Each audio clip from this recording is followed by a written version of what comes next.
हाँ जी वीरो, सारिਆਂ ਨੂੰ ਸਤਿ ਸ੍ਰੀ ਅਕਾਲ जी। ਇਹ ਅਸੀਂ ਅਜੋਨ ਕੰਪਨੀ ਦੇ डबल डोर लिफ्ट अप लगा के ਵਿਖਾਵਾਂਗੇ।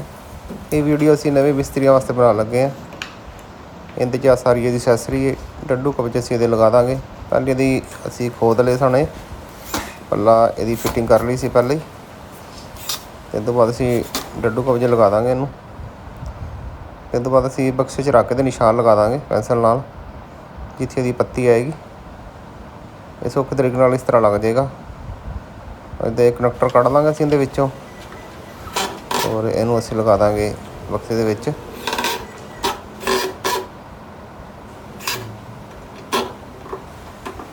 ਉਸ ਤੋਂ ਬਾਅਦ ਅਸੀਂ ਟੰਗ ਦੇਂਗੇ ਪੱਲਾ, ਔਰ ਅਸੀਂ ਨੀਚੇ ਪੱਲੇ ਦੀ ਫਿਟਿੰਗ ਕਰਾਂਗੇ ਇਹਦੇ ਨਾਲ ਹੀ। ਅਤੇ ਉੱਪਰਲਾ ਪੱਲਾ ਤਾਰ ਕੇ ਇਹਨੂੰ ਜੋੜ ਦਾਂਗੇ ਅਸੀਂ ਵਿੱਚ। ਅਸੀਂ ਇਹਦੇ ਦੇ ਦਾਂਗੇ 1 ਸੂਤ ਦਾ ਗੈਪ, HDMI ਦਾ ਗੈਪ ਦੇ ਦਾਂਗੇ ਅਸੀਂ, ਜਿਹੜਾ 3.5 mm ਦਾ ਹੁੰਦਾ। ਉਸ ਤੋਂ ਬਾਅਦ ਅਸੀਂ ਇਹਦੇ ਫਲੈਟ ਜਿਹਾ ਹੁੰਦਾ ਇਹਦਾ ਡੱਡੂ ਕਬਜਾ ਲਗਾਵਾਂਗੇ ਸਾਈਡ ਤੋਂ। ਅਸੀਂ 2.25 ਇੰਚ ਛੱਡ ਦਾਂਗੇ ਇਹਨੂੰ, ਔਰ ਇਹਦੇ ਪੇਚ ਲਾ ਦਾਂਗੇ।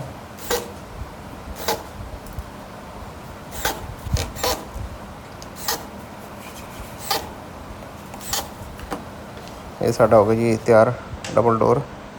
ਉਸ ਤੋਂ ਬਾਅਦ ਅਸੀਂ ਇਹਦੀ ਮਸ਼ੀਨ ਲਗਾਵਾਂਗੇ। ਇਹਦੀ ਸੈਟਿੰਗ ਕਰ ਲਾਂਗੇ ਅਸੀਂ।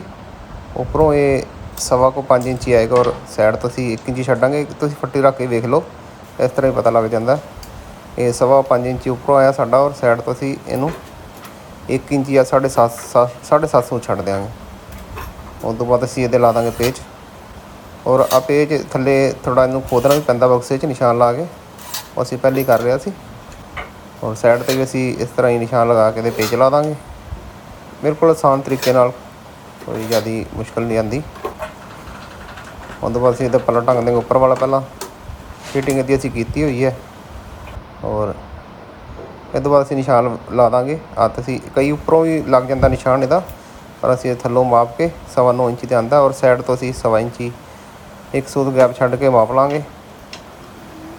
ਔਰ ਇਹਦਾ ਸੈਂਟਰ ਵੀ ਕਰ ਸਕਦੇ ਤੁਸੀਂ, ਖੋਲ੍ਹ ਕੇ ਬਿਲਕੁਲ ਸੈਂਟਰ ਆ ਜਾਏਗਾ ਇਹਦਾ। ਸਾਈਡ ਤੋਂ 1.25 ਇੰਚੀ ਛੱਡਾਂਗੇ, ਉਸ ਤੋਂ ਬਾਅਦ ਅਸੀਂ ਇਹਦਾ ਸੈਂਟਰ ਵੇਖ ਲਾਂਗੇ ਜਿੰਨਾ ਆਇਆ ਸਾਡਾ। ਔਰ ਆਪਾਂ 1.25 ਇੰਚੀ ਪਹਿਲਾਂ ਨਿਸ਼ਾਨ ਲਗਾ ਲਿਆ। ਉਸ ਤੋਂ ਬਾਅਦ ਸਾਡਾ 24.25 ਆਇਆ ਸੀ, ਉਹ ਲਗਾ ਦਾਂਗੇ ਅਸੀਂ। ਔਰ ਉਚਾਈ ਦਾ ਆਈ ਸੀ 9.25 ਇੰਚੀ ਸਾਡਾ, ਅਤੇ ਅਸੀਂ ਉੱਥੇ 9.25 ਇੰਚੀ 'ਤੇ ਪੇਜ ਲਗਾ ਦਾਂਗੇ। 1.25 ਇੰਚੀ ਸਾਈਡ ਤੋਂ ਕਰਕੇ, ਬਾਕੀ ਜਿੰਨਾ ਅਸੀਂ ਮਾਪਿਆ ਸੀ ਉੱਥੇ ਨਿਸ਼ਾਨ ਲਗਾ ਕੇ ਲਗਾ ਦਾਂਗੇ। ਔਰ ਇਸ ਤਰ੍ਹਾਂ ਲੱਗ ਜਾਏਗਾ ਸਾਡਾ ਡਬਲ ਡੋਰ ਤਿਆਰ ਹੋ ਗਿਆ। ਇਹ ਤੋਂ ਬਾਅਦ ਜਿਹੜਾ ਇਹ ਲਿਫਟ ਅਪ ਲਗਾ ਦਾਂਗੇ ਅਸੀਂ ਇਹਨੂੰ।